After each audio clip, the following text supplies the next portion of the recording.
High in the Himalayan foothills, nestled between clouds and whispering pines, there was a humble monastery.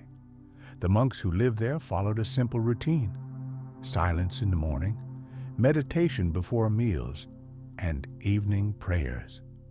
Among them was an old monk named Tenzin, whose calm presence made even the wildest winds seem to pause in reverence. Tenzin had a curious habit. Every evening, just before dusk, he would light a single candle and sit by the temple window, watching the flame. He never spoke during this ritual. Even the youngest monks knew not to disturb him then. One day, a young traveler arrived. His name was Raju. He was weary, his eyes full of questions and sorrow. "Master Tenzin," he said, bowing deeply, "I've crossed rivers, deserts, and cities. My heart is heavy. My thoughts never rest. I seek peace." Tenzin looked at the boy for a long moment and said nothing. Instead, he motioned for Raju to follow.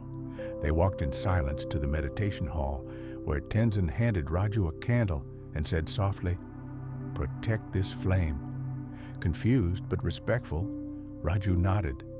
Days passed. The mountain winds howled at night, and rains came without warning. Yet every evening, Raju sat beside Tenzin, guarding his candle. The flame flickered, but he kept it alive. But on the seventh night, a fierce storm hit the monastery. As thunder echoed across the mountains, Raju's candle was snuffed out by a sudden gust. He panicked, heart racing, feeling like he had failed.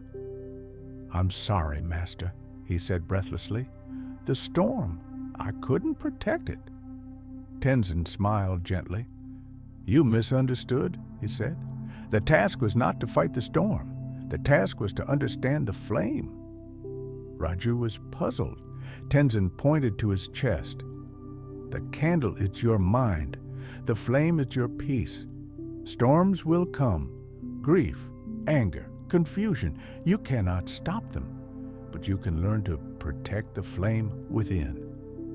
From that night on, Raju sat not just with a candle, but with himself. He watched his thoughts like passing clouds, his emotions like sudden rains, and slowly he stopped fearing the storms. He welcomed them. He learned to breathe through them.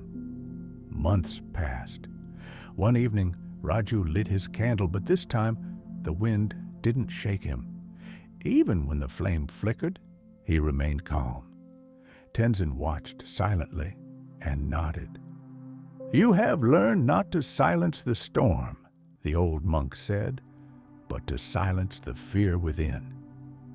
Years later, Raju would leave the monastery. He returned to the world, not to escape the noise, but to carry peace into it. He still faced hardship. He still felt sadness. But like the candle, he no longer feared being extinguished. He had become the storm's stillness.